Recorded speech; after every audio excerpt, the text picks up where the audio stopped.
Hey Lifers, Dustin here, and as we are gearing up for the 2017 college football season, I figured I would take a few minutes here in a video to talk about some of the coaches that I feel like are on the hot seat coming into the season. Quick shout out to both the Big Blue 97 and the Lone Wolf 1921 for the video suggestions down in the comment section. Of course, if there's ever a video you want to see, let me know down there and I'll see if I can make it happen. I'm going to start this list off with Kevin Sumlin of Texas A&M. Now, the reason he's starting this list is because back in May, his athletic director said that, quote, Coach knows he has to win this year and win more than we have in previous years. Now, the AD said this after 3 consecutive 8-5 finishes, which is kind of bizarre. It's interesting because of how A&M started in the SEC, which was also Kevin Sumlin's first year, in 2012. They beat Alabama. They won 11 games, and they had a Heisman Trophy winner.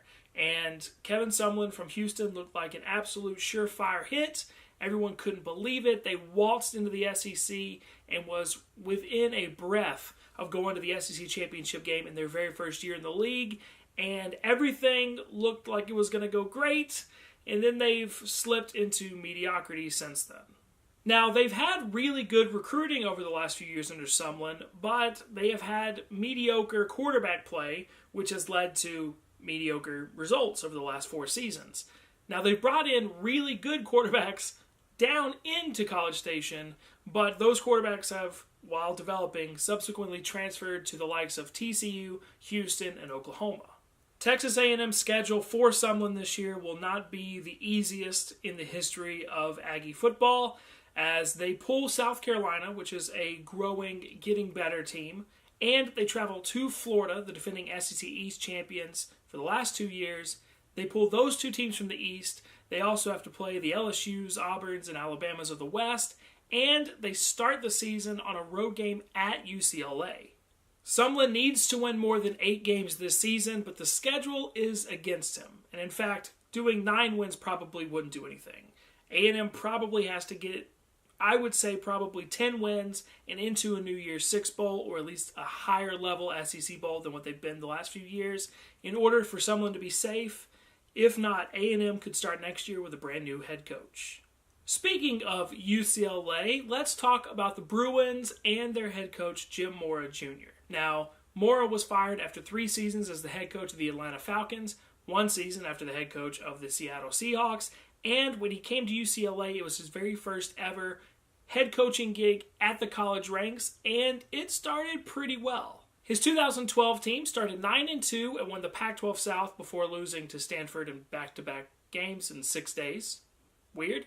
Also, he won 10 games in 2013 and 2014.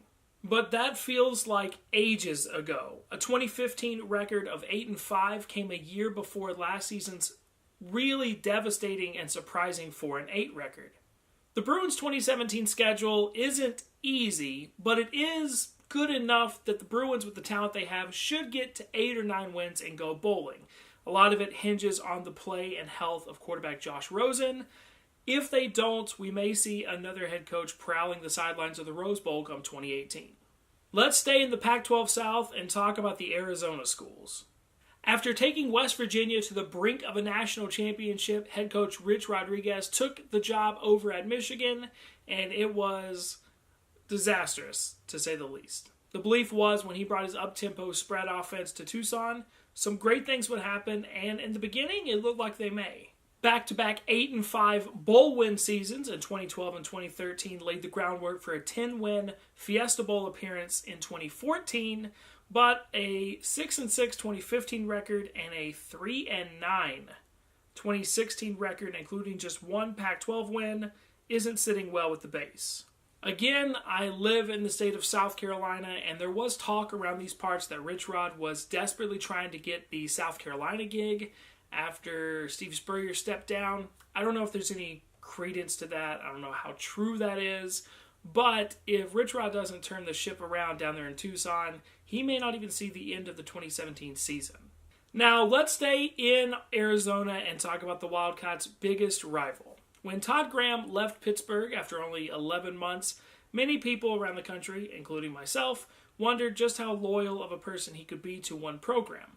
His trajectory in the Grand Canyon State is actually a lot like some of the other coaches on this list. In 2012, he went 8-5 with a bowl win. He had back-to-back 10-win seasons in 2013 and 2014, which is really, really good for this program. Then, the drop-off. In 2015, the Sun Devils went 6-6 before losing the Cactus Bowl, and then in 2016, they missed bowls altogether, going 5-7. Something has to change this season, or the 2018 version of the Territorial Cup may be between coaches facing off for the very first time since they're both brand new to their schools. Let's stick with the whole desert theme and head to West Texas in Lubbock and talk about Texas Tech's Cliff Kingsbury. Now, I actually remember watching him play quarterback. He actually beat Clemson 55-15 in the Tangerine Bowl one year. He was very good at quarterback, and he was in a very good system. And I thought after watching his offensive coordinator stops at Houston and with Johnny Manziel at Texas A&M that this was going to be a great fit. And I think a lot of people in Lubbock thought that it was going to be a great fit and a real boost to the program, to get an offensive genius in there. Not quite. The best season he's actually had at Texas Tech as a head coach was actually his first season in 2013, where they posted an 8-5 record, though they had a losing conference record. Their last 3 seasons, 4-8, 7-6 with a bowl loss, and 5-7. Yes, Texas Tech has never exactly been a national powerhouse, and it faces some unique challenges when it comes to recruiting.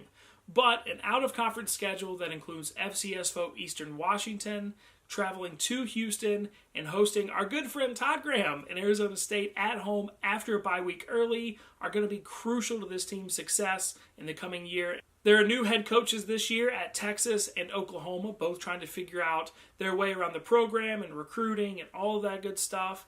And there's not really gimmies on Texas Tech's schedule, but there's enough chances for good quality wins to build up the schedule and get back into bowl contention.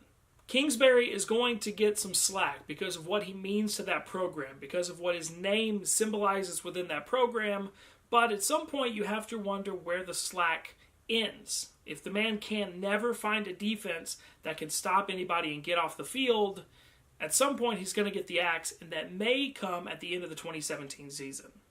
Now, the last head coach that I'm going to talk about on this list is Notre Dame and Brian Kelly. Now, I try really hard not to bring a whole lot of subjective opinions into this channel. I like to keep it objective. I'm a college football fan. There's a lot of teams I don't like. But if you're a fan of one of those teams, I don't want you to come here and feel that because I don't like your team, I can't give objective reasoning as to why things are happening or previews or whatever, right? But I'm going to break that in this one case. I do not like Brian Kelly. I think he is an arrogant, self-grandizing person who doesn't ever feel like anything is his fault, that he feels like he is just the greatest head coach, and that if these other coaches and players would just listen to every little thing he said all the time, no matter what, they would win national championship after national championship. And there are sometimes when players do what he says and he still yells at them, like in the NC State game last year, when he continued to run an offense that was snapping out of the shotgun in a literal hurricane and then yelled at the long snapper and quarterback for poor play. Kelly has a long history of yelling at coaches and players, grabbing coaches on the sidelines, cussing at players in a way that is not typically considered the Notre Dame way, and honestly, I'm surprised he's still here. Yes, he was very successful at stops like Grand Valley State for a really long time, and he brought Cincinnati within national championship aspirations, right? And that's great, and I'm sure he's a great coach, but there are some things that are bigger than X's and O's. Yes, one year Notre Dame went undefeated under his watch in the regular season, but they got humiliated on the national stage by Alabama, and in my opinion, if Georgia had beaten Alabama in the SEC championship, they would have been humiliated by Georgia as well. They did post a 10-win season in 2015, but the rest of Brian Kelly's 5 of his other 6 seasons in South Bend have either been 8 or 9 wins, which is mediocre, especially at a program with the history of Notre Dame. That other win, the 6th of the 6th, was last year's abysmal 4-8 season. Kelly has brought in 2 new coordinators, one for each side of the ball, to try to remedy some of the problems that plagued this team last year, offensively and defensively, when they again went 4-8 and lost to teams like Duke and Michigan State that did not go bowling. Listen, I don't have any particular love for the Notre Dame football program or the area. I know people who've went there and they're great people, but as far as the actual program, I don't really care, right? I'm an outsider. But as an outsider's perspective, Notre Dame can do better. They can do better as far as the quality of the coaches that they put in there and as far as someone who can deliver more wins. The only reason I think that Brian Kelly is still there after last year is a limited coaching pool. They probably didn't have a whole lot of people to choose from. If Notre Dame can find somebody who is quality in character, quality in building a program, and quality in recruiting, and they are interested in coming to Notre Dame and they pass the snuff test, then I'm not sure Brian Kelly is going to last much longer unless he rebounds in a major way in 2017. The 2017 schedule is tough, as Notre Dame's typically is, but it's not impossible. There's honestly reason to believe that if a few bounces go the Irish's way, they could get to 10 wins. But we will see. We will see how much the players are willing to play for Coach Kelly. We will see what happens in a tense moment near the end of the game. If Kelly can keep his cool and keep his sidelines cool, I don't have a lot of faith in that. And honestly, Notre Dame should probably do better. We will find out during the 2017 season, but I think he's also very much on the hot seat. So there you guys are. There are my hot seat coaches for the 2017 season. Let me know down below any that I may have left off. Do you think I'm right about Notre Dame with Coach Kelly? Irish fans, let me know that. I mean, again, I'm an outsider. Maybe I'm wrong.